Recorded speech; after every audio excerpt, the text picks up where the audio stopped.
رب اشرح لي صدري ويسر لي أمري واحلل عقدة من لساني يفقهوا قولي. Assalamu alaikum wa rahmatullah et bienvenue dans cette chaîne, bienvenue dans cette nouvelle vidéo. Aujourd'hui, je vais parler du thème quelle est ton relation, toi, avec le Coran? Comment tu appliques le Coran dans ta vie et comment le Coran est la solution qui va t'aider en fait tout simplement à être équilibré un peu dans ta vie. Donc, du coup, sans trop tarder, on va vite fait entrer dans le vif du sujet. Quelle catégorie es-tu? Es-tu celui ou celle qui lit le Coran? Es-tu celle qui apprend le Coran? Ou es-tu celle qui quand même apprend, lit et applique le Coran?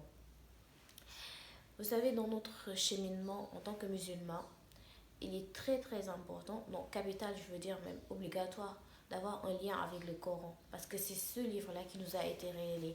Et c'est avec ce livre-là qu'on peut avancer, qu'on peut cheminer. Et c'est le Coran avec lequel on peut voir en fait les vertus et les caractéristiques des prophètes, des pieds prédécesseurs. Parce que le prophète, quand on a demandé à Aïcha, c'était quoi le comportement de notre bien-aimé prophète, il a dit que c'était le Coran. Donc, du coup, c'était comme un Coran ambulant. Donc, pour pouvoir se performer, il faut obligatoirement qu'on ait le Coran comme boussole, qu'on ait le Coran comme guide. Mais la question est, quel est notre rapport avec ce Coran-là? Est-ce qu'on se contente seulement de le lire une page, deux pages par jour? Et c'est très bien, tout ça c'est des objectifs et c'est des choses qui sont nobles. Parce que aussi le plus important aussi c'est de créer un lien avec le Coran. Déjà, je vais commencer par créer ce lien-là avec le Coran. Il est très important de créer un lien avec le Coran. Très important d'avoir un temps avec le Coran dans notre journée. Je veux dire chaque jour, quelque chose, une habitude qui va être ancrée. Ça doit être une priorité.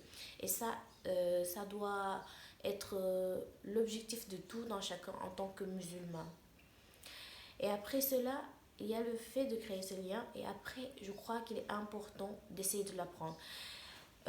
L'apprendre pour devenir hafiz, maîtriser le Coran, je veux dire, parcariser le Coran, vouloir le maîtriser, c'est une bonne chose. Mais encore plus, qu'est-ce qui est mieux en fait? Dans son intention en fait, de le purifier, de se dire en fait, si je prends le Coran, c'est pour Allah. Si j'apprends le Coran, c'est l'Illah Azzawajal. Si j'apprends le Coran, c'est pour que chaque lettre que je vais apprendre, c'est pour que chaque verset que je vais apprendre, ça soit pour Allah.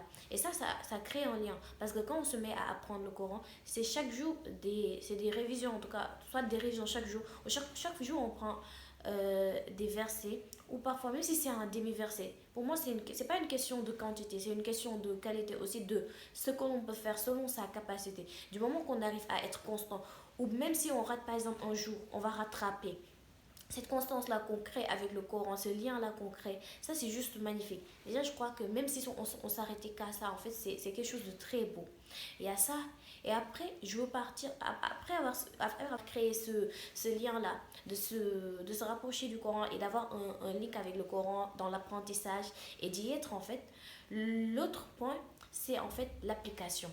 L'application. Et après, ce qui peut se passer, c'est qu'en tant qu'apprenant du Coran, on peut se dire en fait, mais j'apprends le Coran, mais il y a des défauts qui restent. J'apprends le Coran, mais il y a des vices qui restent. Il y a des choses qui sont toujours là. Et ça, qu'est-ce qu'il faut faire? Il faut réaliser que, en fait, quand on est malade, par exemple, qu'on se dit on est trop malade pour aller à l'hôpital.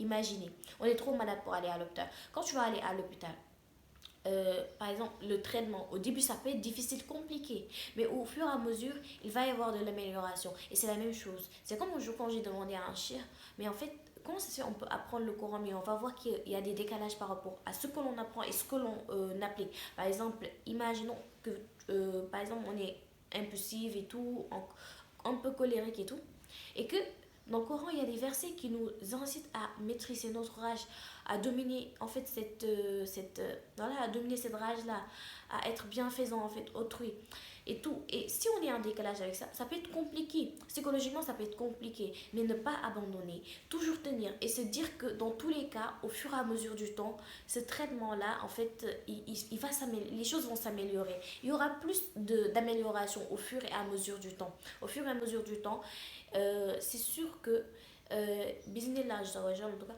que il y aura, il y aura de l'effet en fait, il y aura de l'effet sur ton cœur en fait, il y aura de l'effet sur ton cœur. Et ne pas abandonner, c'est ça que je me conseille à moi et à vous. Parce que c'est très important d'y aller d'y aller jusqu'au bout, d'essayer d'appliquer ce que l'on apprend et voilà, d'essayer de garder cette constance avec notre Coran, d'être en lien avec lui, ne jamais abandonner, ne jamais lâcher, même si c'est compliqué, toujours revenir vers le Coran et savoir aussi, je vais terminer par ça, que c'est la solution en fait. C'est notre Coran qui sera notre solution, notre boussole. Si on veut s'imprégner du comportement de notre bien-aimé prophète Mohammed, il va falloir qu'on se rapproche du Coran. Il va falloir qu'on voit en fait les vertus, les bons comportements euh, qu'il y a dans le Coran, que l'on évoque souvent, le fait d'être bienfaisant et tout. Et pourquoi encore, quand c'est la solution, le Coran, ça vient solidifier par exemple les piliers de notre foi même. Que ce soit la croyance au destin, beaucoup de choses, énormément de choses. Le Coran vient solidifier cela. Que ce soit le tawakkul en fait, énormément d'histoires que l'on peut voir en fait à travers lesquelles on peut se mirer pour les mettre en fait, c'est-à-dire en relation avec ce que l'on vit. Et qu'importe ce que l'on peut vivre, que ce soit des épreuves, par exemple, parfois quand les épreuves vont venir, ne lâchez pas le Coran. Ne lâchons pas le Coran. Ne lâchons pas le Coran. Si ça va venir substantivement, mais on va voir que, par exemple, la notion du tawakkul, c'est quand Allah il dit que, par exemple, voilà, par exemple, à partir du Coran, il y a cette certitude, il y a la notion de certitude à développer. Parce que quand Allah il dit que ceux qui croient en Allah, Allah leur suffit. Exemple, ceux qui croient en Allah, Allah leur suffit. Là, il y a cette notion de certitude qu'il faut aller travailler. Parce que quand on croit à ça, c'est fort en fait. C'est fort. Et ça nous aide énormément. On est plus positif. Quand on se dit, tout ce qui arrive, c'est qu'Allah, il a voulu comme ça. Quand on a ce tawakkul-là de se dire que je suis satisfait de ce que Allah, il a décrété. Je sais que Allah, il décrète que le mien. Cette bonne opinion d'Allah, là. Comment on peut l'avoir? On peut l'avoir on peut l'avoir qu'à travers le Coran. C'est en écoutant les histoires des prophètes qui ont patienté, qui ont fait preuve de confiance en Allah et qu'après il y a eu le secours. Ça va nous permettre d'avoir une meilleure opinion d'Allah, de savoir que Allah, à chaque fois, il va secourir. Quand par exemple, quand chaque fois on est triste, en fait, on va en fait vers la sourate Youssouf, par exemple, pour voir que, en fait, que les choses peuvent prendre du temps, les choses peuvent durer, l'épreuve peut durer et être substantive et crescendo, partir peut-être de. Voilà, c'est-à-dire un peu, genre de façon plus intense, mais tout finit en fait, c'est-à-dire par prendre fin. Et en fait, la fin appartient aux croyants.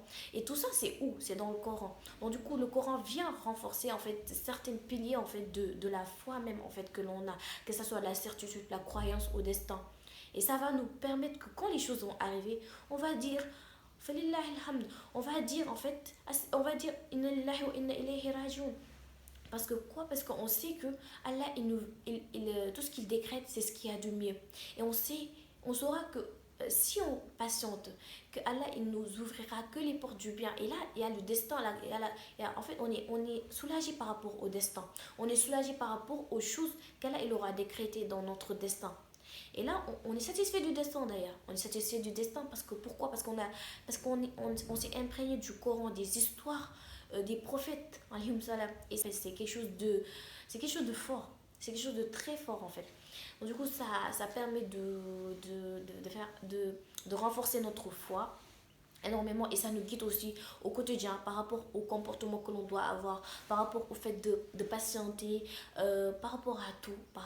Vraiment, ça ne laisse aucun, par rapport à tout, par rapport au risque. Et même parfois, quelque chose qu'on va perdre et tout, on va avoir cette satisfaction. Même si on perd quelque chose ou qu'on est privé de certaines choses, on saura que voilà que à la sûrement s'il nous a privé de ça c'est pour quelque chose de meilleur. Donc du coup tout ça en gros ça englobe cette bonne opinion d'Allah subhanahu wa ta'ala et tout et qu'Allah nous permette en tout cas de nous rapprocher du Coran, de faire du Coran notre guide, de faire du Coran la lumière de nos cœurs, de nous guider à travers le Coran,